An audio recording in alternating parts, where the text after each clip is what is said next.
everybody in now. Here we are on my 35th Facebook Live interviews. It's all about you. And today we've got Faye. Faye is coming all the way from, Faye, tell us where you've come from. Where are you living? Florida in the USA.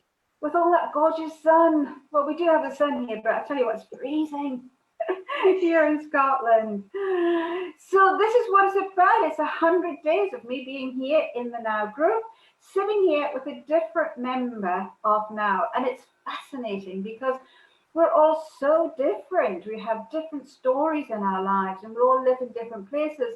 And that today is what Faye is going to help us with, because Faye, her mission, and she has a story, I'm sure, of how she's got to where she is, because all of us women have stories in us. And Faye's mission is to get those stories out into a book. So Faye, who are you and what do you do? I'm Faye Horton, and yes, I do help women to create, write, publish, format, edit their books, the stories that are within us. Each of us have a story. I truly believe that there's a story in every one of us.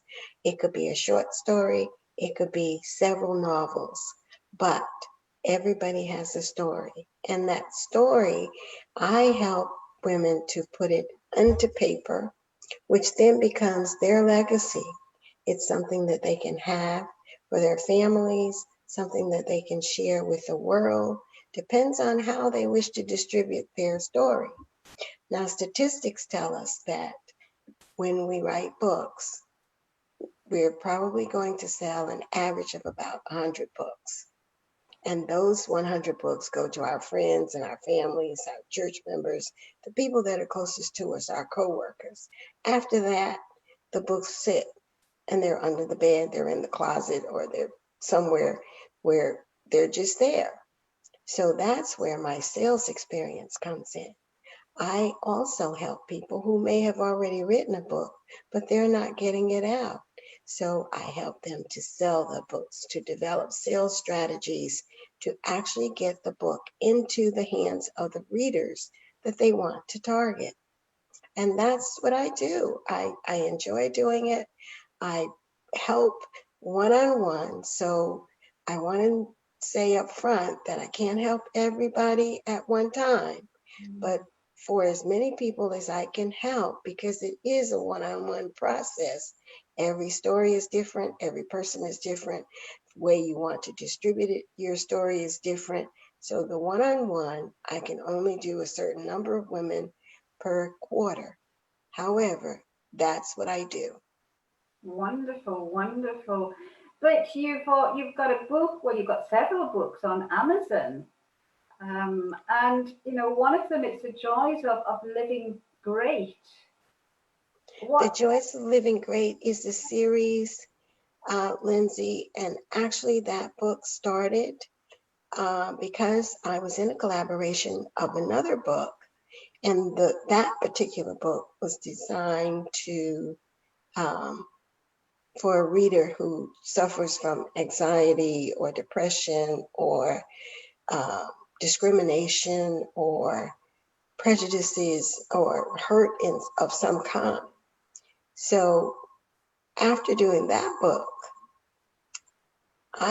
something inside of me said, don't focus on those things. Show people that there is joy, that there's happiness, that anyone can find joy if they have a renewed mind. If you change your mindset, you can find joy, regardless of the situations that you've gone through. So that's how The Joys of Living Great started. The first book was launched in December of 2019. And at that point, based on the averages, I thought, well, since it's before Christmas, we'll sell about 100 books. Well, actually, in a 2-week period of time, we sold over 200 books. Wow. So then the second of the series, The Joys of Living Great, Affirmations, was launched in January. And that's a collaboration with 12 authors, over 50 affirmations. And those affirmations are ones that you can pick, the ones that apply to you, the ones that you like. You can read them over and over again. And you can get either of those books on Amazon. You can download it as an ebook, or you can order the print book. So the next in the series of The Joys of Living Great is Women of Excellence. So I understand, Lindsay, that you're going to be in that book, because that, and I invite any one of the audience who's listening to participate with us. This will be a collaboration of women telling their stories of the things that they've done in life and how they've accomplished them, what they have achieved, and how those achievements have helped others. Absolutely, absolutely. And when reading the Joy of Living Great, it is a different way to be able to show us to get over that what you think about creates your life, no matter what it is that you think about. So as you said, we might as well think about something that gives us joy, because that will come back to us. Absolutely. And every day we have to think of things in the vein of joy. If we look at a situation in the vein that it's going to be harmful, or we think that something, in other words, if we have a negative thought, then that's exactly what's going to happen. But if you make it a positive thought, then there's joy. It's going to be a positive outcome. Absolutely. So, say for example, of myself, I wake up in the morning and I really feel pretty lousy, and nothing's going to happen during the day. And even though I know all this stuff, it still doesn't bring me into joy for some reason or other. What would you tell me to do? The first thing I would suggest, Lindsay, is that you pull out the Joys of Living Great affirmations and read your favorite 3 affirmations. Start your day with being thankful.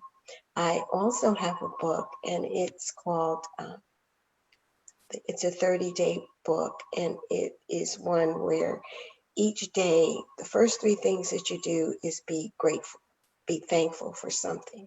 Once you start to be grateful, and the first thing I'm thankful for each morning before I even get out of bed is, thank you, Lord, for letting me open my eyes today.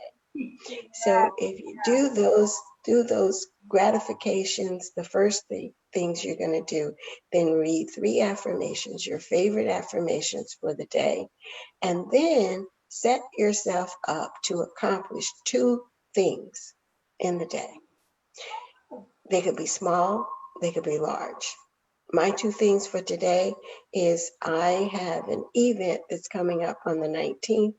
And so the one thing that I need to do is go get my flyers copied and distribute them.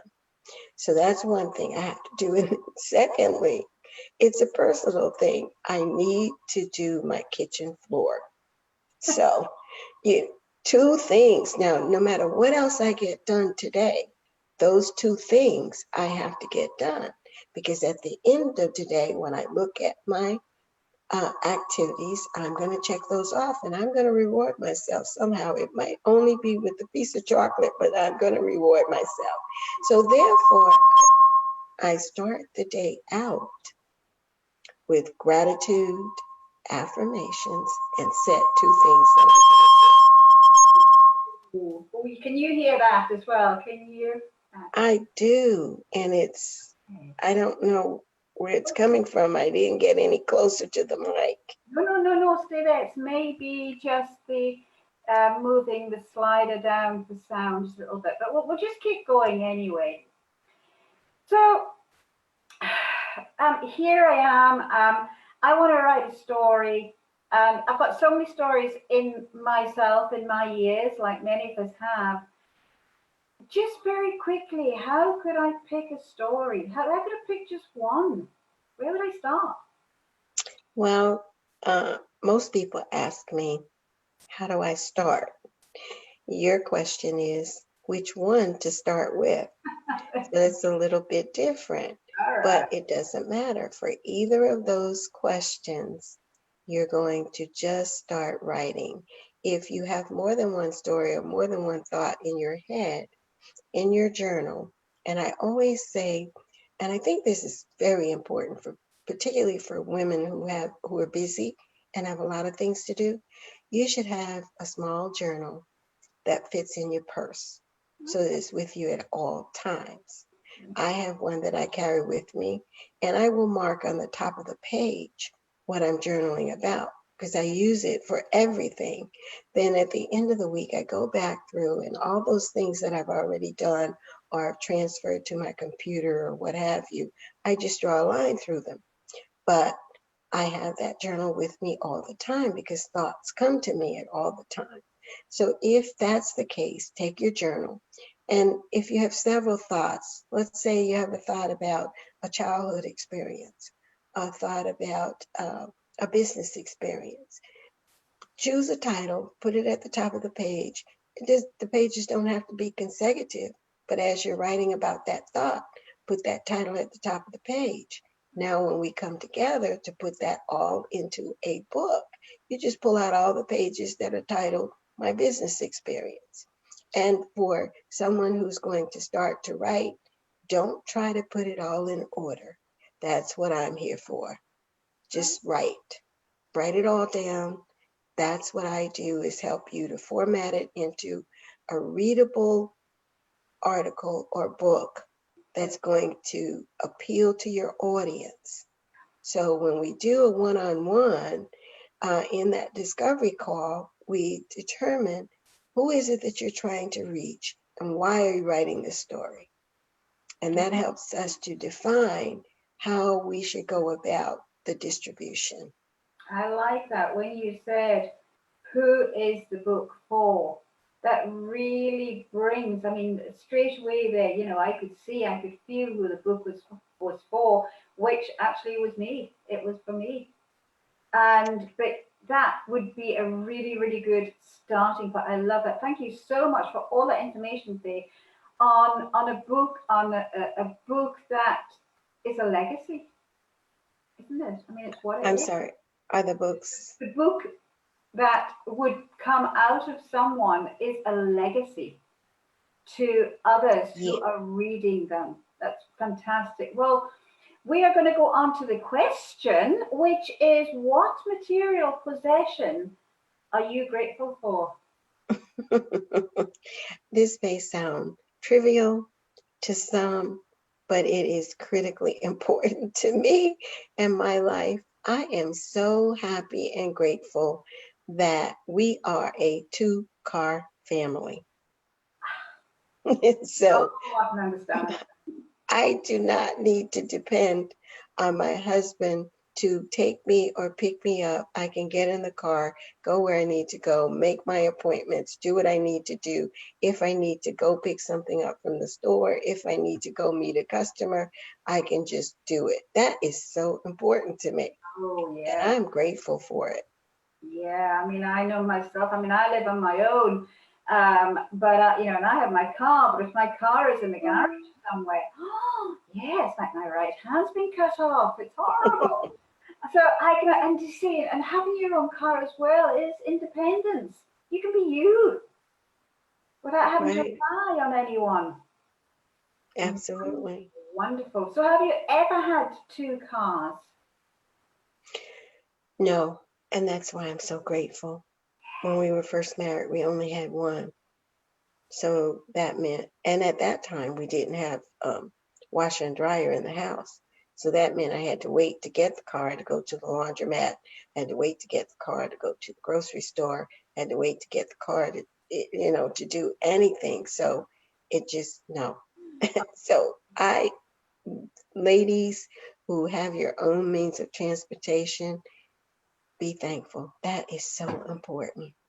And we take it for granted when it's something we've had for a while. So I'm glad, I'm glad they brought that one up because I do love my car, and I love my car so much. I actually tell it all the time how much I love it. And we I mean, it just comes because I do so love it. But a lot of people don't. They just, a car's a car, and that's the end of it. But going back to how we think, our thoughts, by loving a car, for example, and yourself loving having two cars, it makes that experience so much more exciting. It does. And it just goes back to being grateful. We have things that we should be grateful for, as you said, that we just take for granted. Yeah. We just assume, everybody has two cars, and no, everybody does not. So I am just grateful. There are just some simple things in life that really, truly, I am so grateful for. Fabulous. Well, Faye, thank you ever so much. Our 15 minutes has come or has come. I'm not quite sure. I've just never got it right. And it's been wonderful talking to you and listening to you. And I love your voice. It's so peaceful. I found when I first listened to you there that my whole body just went, ah. Well, thank you. And there is one thing that I wanted to offer to the listeners. One of the books that I've written is Who Am I? And it's a workbook. And actually, it's available. I'd like to offer it as a free download for anyone in the group who wants to get the workbook. The workbook actually asks personal questions, and you have to really do a deep and honest search within yourself to answer the questions. And it's to find out where you've been, what are your favorites, what are your pastimes, where you are right now, and where you want to go. And it just requires an honest reflection of yourself. So the workbook is free and it can be downloaded. And all I need is for you to email me at fchristyhort. That's FCHRISTYHORT at AOL.com. Cool. If it's not in the comments box, I'll put it in there, or you can put it in yourself in the little comments box and stuff. So Okay. thank you so much for that. And yeah, and I'm certainly going to have the download because it really brings up a lot of different things when you do go inside. So thank you so much, Faye. And thank you everybody in now who's watching at this moment. Being on Zoom, I can't actually see if anybody's watching, but thank you for being here. And also if you watch on replay, and if you've got any thoughts about how you're feeling at this moment or anything at all, then pop into the comments box or send Faye a message or myself a message. But for now, bye for now, everybody in now.